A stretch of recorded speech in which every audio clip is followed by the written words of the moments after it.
A long journey home that began here in northeastern Syria, where a group of Canadian women and their children have been held at camps for suspected ISIS members and their families. It's been more than 3 years that we've been trying to get them out of these detention camps, and it appears as though they're on their way home. In January, the federal government struck a last-minute deal to repatriate 19 Canadian women and children before a federal court decision would have forced it to. I've spoken with their families here in Canada, and to put it mildly, they are over the moon excited that their loved ones are coming home. But not everyone who wanted to come got on the plane.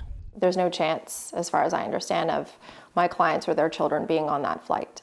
This lawyer represents 2 foreign mothers with Canadian children not part of the federal government's deal.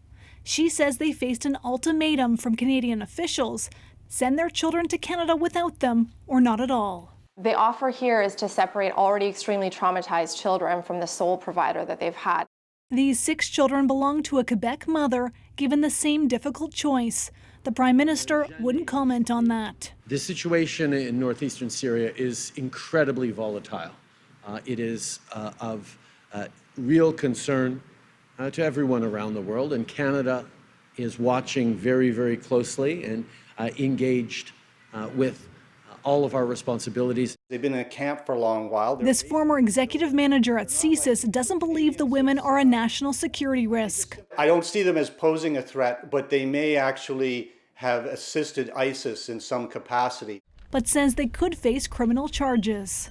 Maybe they were compelled to, or maybe they voluntarily in some capacity were radicalized and assisted the terrorist groups, in which case they would be subject to a criminal investigation.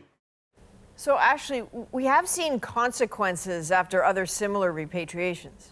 That's right, Adrienne. 2 women repatriated last year from northeastern Syria were both arrested when the plane touched down on Canadian soil. One is facing a terrorism-related peace bond, the other 4 terrorism-related offenses. All right, Ashley Burke in Ottawa, thank you.